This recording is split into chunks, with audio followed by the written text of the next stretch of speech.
нещо като страх, че ако имам нужда да хапна повече, може би ще напълнея. Никога повече не искам да влизам в тази фаза. Даже наскоро обяснявах на някой, че дори не знам как съм издържала. Аз им говорех, че не трябва да се яде сладко, че сладкото трябва да се напълнява и така нататък. И си спомням колко, говорейки го, какъв интерес имах просто да отида да си купа един шоколад и го изядам. Ядеш ли шоколад без да се криеш? Ям, да. Аз много ям шоколад. Здравейте, прекрасни! Днес в днешното видео сме с Краси, която вече е наша клиентка в FitLadies от 5 месеца, горе-долу. Как минава това време? А, Страхотно. Тя е тук с нас. Добре дошла, Краси! Приветствам те да се представиш, да ни кажеш коя си и през какво премина, да кажеш изцяло твоята трансформация. Здравей! А, аз съм на 23 години и съм от Пловдив. Вече не съм студентка и за момента имам доста свободно време в ежедневието си. Краси, какви бяха предизвикателствата ти преди да започнеш работа с нас? Би ли ни споделила те? Аз, тъй като от много време съм ви следвала то основно Христо в социалните мрежи и винаги много съм харесвала и неговите клипчета, изобщо абсолютно всичко от нещата, които е качвал. И имах един период, в който може би много голям стрес, дали от работа и някакви други неща са ми се случвали. И си спомням как един ден в 12 на обяд реших да му пиша.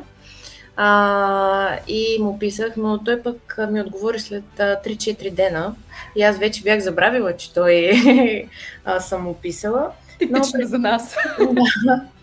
Но предизвикателствата бяха това, че аз се чувствах много зле по отношение на храната и изобщо как се чувствах.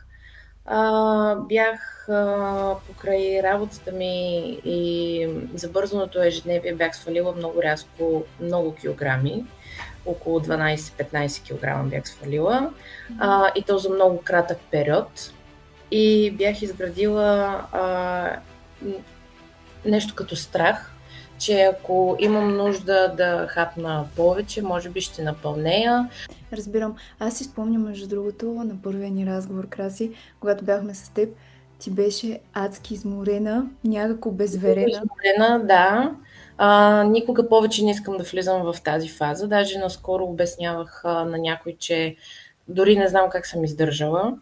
В момента не мога да премина към това нещо. Със сигурност няма как да стане. Аз спомням, просто тялото ти беше на ръба. Аз Да. спомням, тогава беше и ти на ръба, и лекарства пиеше. Емоционално и психически бях много на ръба за абсолютно всичко. Но то като се смеси стрес, някакво притеснение покрай здравето ти, абсолютно всичко и те нещата се натрупват лека по лека. Добре, кое беше нещото, буквално е така разковничеството, което ти каза, нали, тук приключва. Нали? Защо точно тогава реши изобщо да се свържеш с Христо, да започнеш работа с нас? Какво видя тогава? Видях в себе си, че аз си го спомням много добре, точно той когато ми отговори, че бях на работа цял ден и там имах 2-3 мои момичета, които ми говориха как трябва да отслабнат, как не се харесват, че аз съм била слаба, такива неща. И в почивката си спомням как аз им говорех, че не трябва да се яде сладко, че сладкото трябва да се напълнява и така нататък. И си спомням колко, говорейки го, какъв интерес имах просто да отида да си купа един шоколад и го изядам.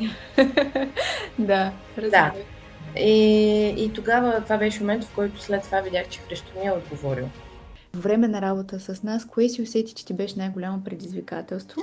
Най-голямото ми предизвикателство беше първо, естествено, следенето на храната.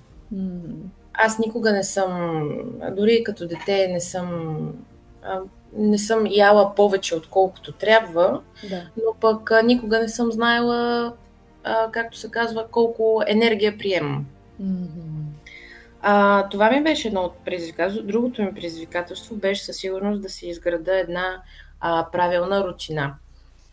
Че примерно след работа трябва да... Не трябва, ми искам да отида да тренирам, да имам време, да имам енергия, да имам желание да съм яла както трябва през деня или пък преди работа. Тази рутина ми беше важна, в която трябва да се изгради. Това ми беше трудно, защото малко или много аз поне лично за себе си смятам, че съм си излезнала от зоната на комфорт. Абсолютно. Аз също го смятам доста пъти. Ти излезе много пъти по време на работата ни с нас от зоната на комфорт. И искам да видиш просто момичето, което беше преди. Аз виждам голяма разлика от Краси, с която говорих преди 5 месеца и сега. То даже не си само ти, даже последно, като си бях вкъщи в Пловдив, защото след като си свалих всички тези килограми, нали, толкова рязко, реално аз и по лицето ми личеше, че съм изморена, че съм стресирана, че наистина не се чувствам добре. Обаче, миналия път, когато бях в Пловдив и нали, се видях с мама, и тя ми вика: браво, вече виждам, ти си върнала блясъка в очите, изглеждаш много добре и то реално, нали, майка ти може да ти каже горе-долу какво ти се случва. Смятам, че тя най-точно и ясно може да ти каже тук нещо не е както трябва. Абсолютно. Съгласна съм.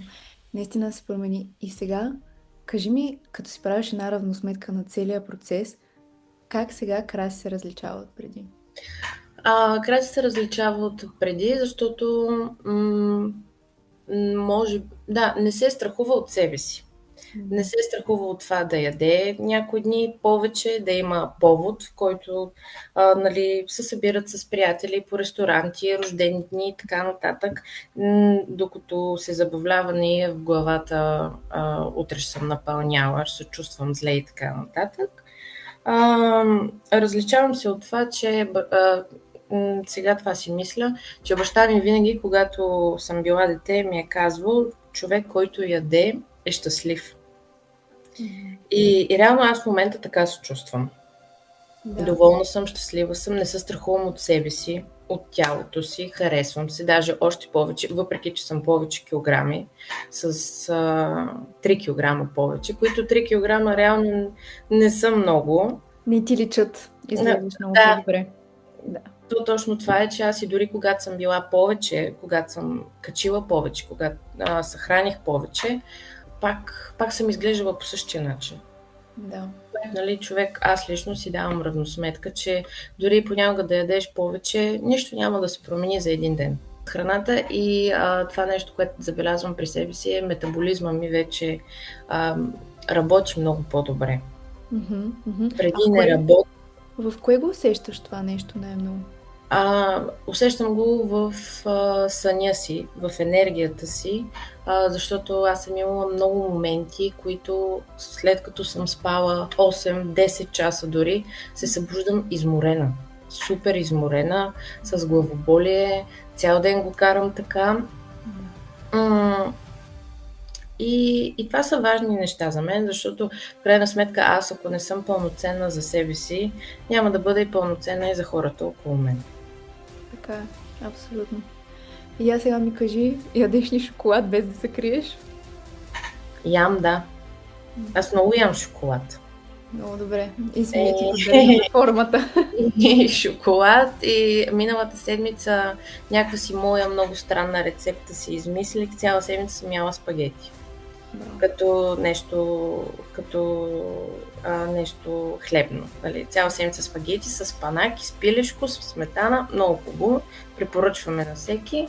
Тая рецепта и съм много доволна от себе си. Звучи много вкусно, между другото. Ами, чудесно, много се радвам. Виждам, наистина и аз като твой треньор, виждам огромна промяна. Просто в промяната от Краси, която беше адски изморена, наистина, и сега има свобода с храна, постоянна си в тренировките, като цяло тренираш си, чувстваш се... Аз съм много доволна от себе си, честно казано, от това от тренировките. Защото аз не знам, най-вероятно съм ви казала, аз 10 години съм тренирала тенис на корт и тогава си спомням, нали, аз си тренирах доста така стабилно, когато още се състезавах, но там, нали, вече ти трябва да ходиш. Знаеш, че това ти е като вид задължение. Нали, родителите ти плащат екипировки, тренировки, искат да се развиват и така нататък. Там и си малък Да. и трябва да се ходиш, защото баща ти ще ти се скара. Моя поне ми се караше, когато пропусна. Имала си надзирател. Да, имах много голям надзирател, но сега се радвам, че въпреки това го правя. И се радвам, че дори моите родители ме подкрепят, защото виждат каква е промяната. Да, даже и друго си спомням, че първоначално, когато се запознах с вас, даже и с тебе, това с теб съм го говорила, че исках да сваля още повече килограми. Да. И това беше, нали, първоначалната цел.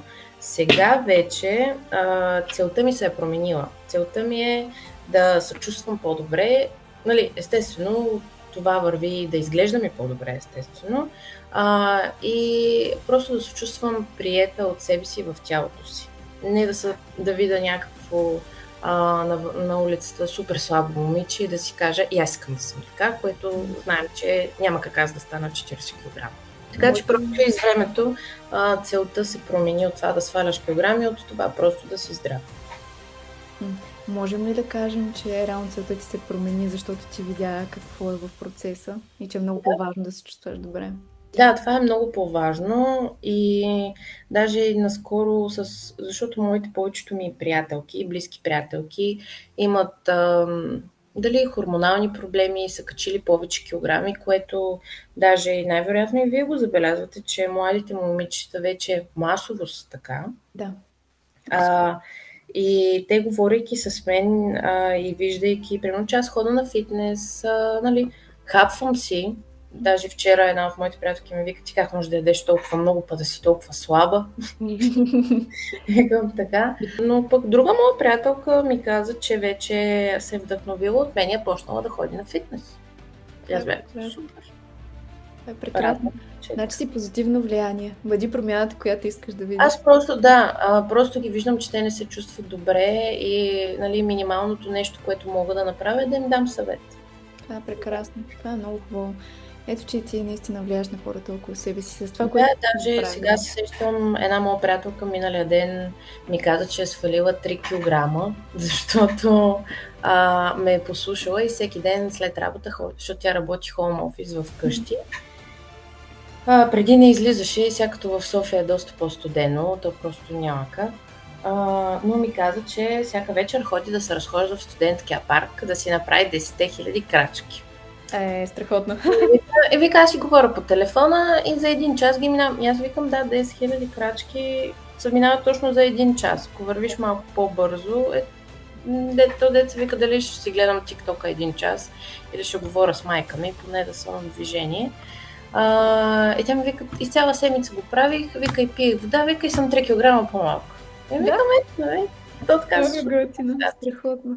Последно искам да те питам. Как би описала процеса на работа с нас и би ли ни препоръчала на други момичета и защо?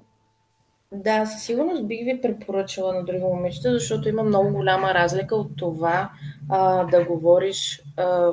Аз лично мога да кажа, че аз преди вас съм нямала опит с треньори, освен когато съм тренирала. Но дори тогава има разлика от това да говориш с треньор, който просто е там да си свърши работата, но има и разлика да говориш с човек, който е позитивно настроен и приятелски настроен към теб, искайки да ти помогне. Просто говоренето с вас, аз го приемам, сякаш си споделям проблемите на приятел. И съответно аз очаквам пак приятелски съвет. Не очаквам някой да ми се скара, да ме упрекне за нещо. Очаквам приятелски съвет, който ще е много по-лек да го понеса. Разбрахте. Това, да. И по време на процеса съм видяла разбиране, подкрепа, уважение, което е много важно, и отношение, което смятам, че всеки, и както вие работите само с жени, всяка една жена го заслужава това нещо, под една или по друга форма. Така е. Много ти благодаря, Краси. Благодаря, че беше наш гост. И пожелавам да продължаваш в същия дух, да продължаваме да постигаме още по-големи и по-хубави цели с теб и да изграждаме едно хубаво тяло. Супер, благодаря.